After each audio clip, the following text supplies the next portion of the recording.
Family pretended they canceled Christmas dinner due to a work emergency. But then why did Dad just post a photo of everyone opening gifts? I drove over, and they had no excuse left. Christmas was never perfect in our family, but it was something. A gathering, a tradition, an unspoken rule that, no matter what, we'd set aside the mess of the year and pretend for just one night that we were a family. So when my phone buzzed with a text from Mom 2 days before Christmas Eve, I felt that familiar flicker of warmth, until I actually read it. Hey, sweetheart. Just wanted to let you know we have to cancel dinner this year. Dad got called into work last minute, and things are a bit hectic. Hope you understand. We'll make it up to you soon. Love you. I stared at my phone. Cold settled in my chest. Cancel? They had never canceled before. Not once. I typed out a quick reply. Wait, seriously? But I already got the gifts. I can come over anyway. 3 dots appeared. Disappeared. Then came her response. Wish you could, but it's just too chaotic right now. We'll make it up, I promise. I wanted to believe it, but something about it felt off. Forced. Like a polite excuse wrapped up in a lie. I almost called her, but then I told myself to let it go. Maybe this year was just different. Maybe they really did have something going on. Then Christmas Eve came, and so did Dad's social media post. A photo. In the living room. Our living room. The tree lit up. The fireplace crackling. Wrapping paper strewn across the floor as my parents and my siblings laughed, holding up their new gifts. I wasn't in that picture, because I wasn't invited. The betrayal hit me like a punch to the ribs. A mistake. Maybe they posted an old picture? I clicked on the comments. Merry Christmas to the best family ever. Red heart, one relative wrote. Looks like an amazing night. Hope you're all having fun. Another replied. Mom answered them all with smiling emojis and hearts. My stomach twisted. My hands shook. They lied. They lied to me. I should have let it go. But I couldn't. Not when I could still make the 30-minute drive over. Not when my own family thought they could cut me out and pretend I didn't exist. I needed an explanation. A reason. Something. So I grabbed my coat, my car keys, and the gifts I had wrapped for them. And I drove. Their house looked exactly how it should on Christmas Eve. Warm light glowed from the windows. Shadows moved inside, laughing, talking, enjoying the night I was supposed to be part of. I swallowed hard and stepped up to the door. Knocked. Silence. Then, quick, hushed voices inside. A moment later, the door cracked open. Mom's face appeared, tight and uneasy. Oh, what are you doing here? I forced a smile. I saw Dad's post. Guess he didn't have work after all. She paled. Oh, that. Listen, honey, it's... Before she could spin more excuses, Dad appeared behind her, looking equally uncomfortable. And just beyond him, I saw them. My siblings. Their spouses. Even distant relatives. Everyone but me. My throat tightened. Can I come in? Mom hesitated. It's just really crowded. And unexpected. You should have called. Unexpected? My own family. Celebrating Christmas without me.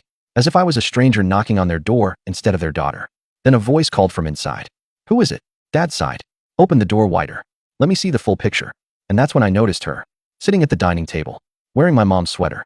Holding a glass of wine. Comfortable as if she belonged. My cousin. The one who had always wanted my place in this family. She smirked when she saw me. Leaned back in her chair. Oh, you made it. And just like that, I knew. This wasn't a misunderstanding. This was intentional. They didn't forget me. They replaced me. Silence stretched between us. Thick. Suffocating. The warmth of the house. The glow of the Christmas tree. It all felt wrong. Like I'd stepped into a place I no longer belonged. I looked at my cousin again. She swirled her wine, watching me with that same smug satisfaction I'd known since childhood. The kind that said, you lost. I won. I clenched my jaw. So, who had the idea to cut me out? Mom sighed, pressing her fingers to her temple. Sweetheart, it's not like that. Not like that. I let out a sharp laugh. Because from where I'm standing, it sure looks like you told me Christmas was canceled while throwing a whole damn party without me. I turned to Dad. He shifted uncomfortably, avoiding my eyes. Guilty. Then my sister stepped forward, arms crossed. Look, maybe this isn't the best time. Yeah. I shot back. When would be a better time? Next year when you forget I exist entirely. No one answered. Because they all knew. They knew exactly what they'd done. And yet, not a single one of them looked surprised to see me standing here. Because this wasn't an accident. It wasn't a misunderstanding. It was planned. I exhaled slowly, trying to keep my hands from shaking. Right? So I'll ask again. Who decided I wasn't welcome? My cousin finally spoke. Oh, don't be dramatic. She stood, adjusting Mom's sweater like she was staking her claim. It's not like they didn't invite you. They just decided it'd be easier without you here this year. I turned to Mom, to Dad, to my siblings. Easier. My voice cracked. No one spoke. That was the worst part. Not the betrayal. Not the lies. The silence. The unspoken confirmation that she was right. I asked in a breath, blinking hard. Got it. I should have left. Turned on my heel and walked out before they could see how much this crushed me. But something inside me refused. Because if they wanted to erase me, they were going to have to look me in the damn eye while they did it. I stepped inside, past my mother's hesitant hand, past my sister's guilty expression. My cousin raised an eyebrow, but didn't move. Fine. I'd move her. I grabbed a chair from the table, my chair, where I'd sat every Christmas Eve since I was a kid, and yanked it out. Then I sat. A challenge. A statement. I was here. And I wasn't leaving. The tension snapped so hard, I almost heard it crack. My cousin scoffed. Seriously? I ignored her, looking at Dad. So what did you get this year? He hesitated, glancing at Mom, then at the half-unwrapped gifts still on the floor. My brother cleared his throat. We did a secret Santa this time. I nodded. Weird. No one told me. Mom forced a smile. We didn't think you'd be able to make it. Didn't think or didn't want me to? Again. Silence. My cousin let out an exaggerated sigh. This is exhausting. Can we just admit what's happening here?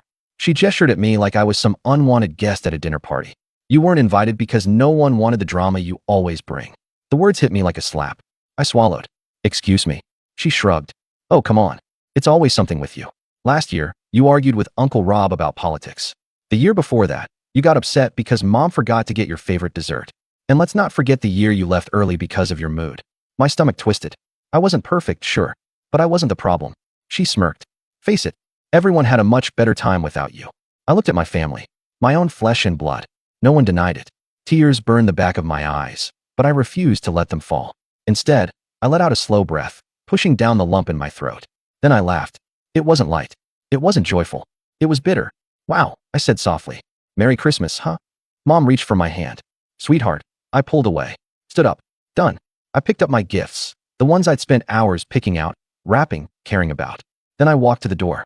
But just as I reached for the handle, something stopped me. A tiny detail. Something that should have meant nothing. A gift bag, shoved half under the couch. Torn open. But the tag was still attached. To her name from Mom and Dad, my cousin's name. But the handwriting? It was mine. My breath caught. No. I knew this bag. I knew that tissue paper. Because I had wrapped that gift. For Mom. I slowly turned back. My eyes locked on my cousin, her smirk flickering just slightly. And in that moment, the truth hit me like ice water. She didn't just take my seat at Christmas. She took my gifts. The realization hit hard. Like stepping onto solid ground only to plummet straight through. That was my gift bag. My wrapping. My handwriting. And yet, it was addressed to her. I looked at my parents. My siblings. Waiting. Daring. Begging. One of them to explain. No one did. My cousin, though. She smiled. Just a flicker of it. Like she enjoyed watching the pieces click together in my head. I swallowed hard. You gave her my gifts. Mom flinched. Sweetheart, it's not. I held up a hand. No. Don't. Just tell me the truth. My voice was barely above a whisper. Did you take the presents I bought for you and give them to her? The room was too quiet. Dad cleared his throat, looking anywhere but at me. We just figured, since you weren't coming, I wasn't coming. I let out a cold laugh. You told me not to come. Mom's face twisted with guilt. We didn't think you'd mind. I stared at her. My own mother. The woman who used to keep my ugly macaroni ornaments on the tree, who would sneak me the last piece of pie when no one was looking. Who was now looking at me like I was the inconvenience. Like I was the problem. I turned to my cousin. She was watching the whole thing like it was her personal entertainment. I nodded toward the bag. What was in it? She raised a brow. Excuse me. The gift. My voice was dangerously steady. Since it was from Mom and Dad, you must have thanked them. So what was it? For the first time, her confidence wavered. Just a second. A flicker of something in her eyes. Then she shrugged, feigning boredom. Oh, I don't remember. It's not that serious. Not that serious. I felt something deep inside me snap. I crossed the room in 2 strides and yanked the bag off the floor. She tried to grab it, but I was faster. I tore the tissue paper away, my pulse pounding as I pulled out the carefully wrapped box underneath. The edges were still crisp, the tape neatly folded. Untouched. I ripped it open. And there it was. The silk scarf I had handpicked for Mom. Her favorite color. The one she had admired in the store months ago, but never bought. The one I had bought for her. And they gave it to her. My cousin scoffed. Seriously? You're making a scene over a scarf. I turned to Mom, my hands trembling as I held it up. You let her take this? Mom's lower lip wobbled. We didn't think you'd mind, she whispered again. And that's when it hit me. She wasn't lying. She genuinely, truly believed that I wouldn't mind. Because somewhere along the way, I had stopped matching. I swallowed down the lump in my throat and let out a slow breath. Wow. I gave a tight, bitter smile. You know what? You're right. I don't mind. Then I balled up the scarf and threw it into the fireplace. Flames roared to life around it instantly, swallowing the silk in an angry blaze. Gasps echoed through the room. Mom clapped a hand over her mouth. No. My cousin shot to her feet. Are you insane? I turned to her, my chest rising and falling. Don't worry. It wasn't yours to begin with. She glared at me. God, this is exactly why they didn't invite you. Something sharp twisted in my gut, but I didn't let it show. I just exhaled, shaking my head. Yeah, I'm starting to see that. I turned to my family, my parents, my siblings, even the aunts and uncles who sat in stunned silence. No one defended me. Not one single person. A cold, hollow emptiness spread through me. I had spent years, trying to be the perfect daughter, the understanding one, the forgiving one, always coming back, always letting things go, always excusing the little slights because that's just family. But this was different. This wasn't a mistake. It wasn't an oversight. It was a choice. And they chose her. I nodded slowly, my chest tightening as I turned for the door. Mom reached for me again. Sweetheart, wait. I flinched away. No, you don't get to sweetheart me right now. My voice was rough, raw. Enjoy your Christmas. Then I stepped out into the cold. And this time, I didn't look back. The cold hit me first, sharp and biting against my skin, but it was nothing compared to the frost settling inside me. I walked to my car in silence. No one followed. No one called my name. I wasn't sure what hurt more, the betrayal itself or how easy it had been for them. I sat in the driver's seat, gripping the wheel, my breath coming in quick, uneven bursts. The street was quiet, except for the distant laughter spilling from the house behind me. My family's laughter. The laughter I was never meant to hear. I could have driven away. Let them have their picture-perfect Christmas. Left them in the past. But something gnawed at me. Something wasn't right. It wasn't just the exclusion, or the stolen gifts. It was the ease of it all. The way my family had stood there, awkward but not surprised. Like this wasn't the first time they had thought about cutting me out, just the first time they had actually done it. And my cousin? She had looked too damn comfortable. Like she had won something. I swallowed, gripping my phone with frozen fingers. I pulled up Dad's social media post again, zooming in on the background of the picture. There, the coffee table. A pile of Christmas cards, stacked neatly beside a half-empty bottle of wine. And on top, a red envelope with my handwriting on it. My blood turned to ice. I had mailed that card 2 weeks ago. A simple note inside. Can't wait to see you all. Love you. But they had already known. Before the text. Before the excuses. Before any of this. They had already decided I wasn't coming. And they had let me believe otherwise. My stomach twisted. How long had this been planned? I needed to know. I wasn't leaving until I found out. I slammed my car door and marched back toward the house, my boots crunching against the frost-covered driveway. This time, I didn't bother knocking. I walked right in. Voices died instantly. A few of the younger cousins stopped playing with their new toys, their eyes darting toward their parents in confusion. My brother and sister stiffened. Dad tensed. And my cousin? She just sighed. Jesus, you again? I ignored her. I walked straight to the coffee table, grabbed the red envelope, and held it up. When did this get here? Mom swallowed. When? I snapped. Silence. Then my sister spoke softly. 2 weeks ago. 2 weeks. My heart pounded. So this was never last minute. My voice shook with fury. This wasn't about Dad's work emergency, or things being too chaotic. I turned to Mom. To Dad. You knew. You planned this. Dad exhaled heavily. We thought it would be easier this way. There it was again. That damn word. Easier. Easier. I let out a bitter laugh. You mean easier to replace me? I turned to my cousin. She didn't even look ashamed. Just raised a brow, swirling her wine again. Oh, relax. It's not like you fit in here anyway. A sharp pang shot through my chest, but I refused to let her see it. Instead, I focused on my parents. Why? My voice cracked. Just tell me why. Mom's lip trembled. Sweetheart, we love you. But you've always been different. I blinked. Different. Dad rubbed his temples. You don't make things easy. You question everything. You always push back. So what? My voice wavered. You wanted someone quieter? Someone who wouldn't call you out on things. Mom flinched. That was it. They didn't want a daughter. They wanted compliance. I let out a slow breath, forcing myself to stay steady. And what about my gifts? I turned to my cousin. Did you take those too?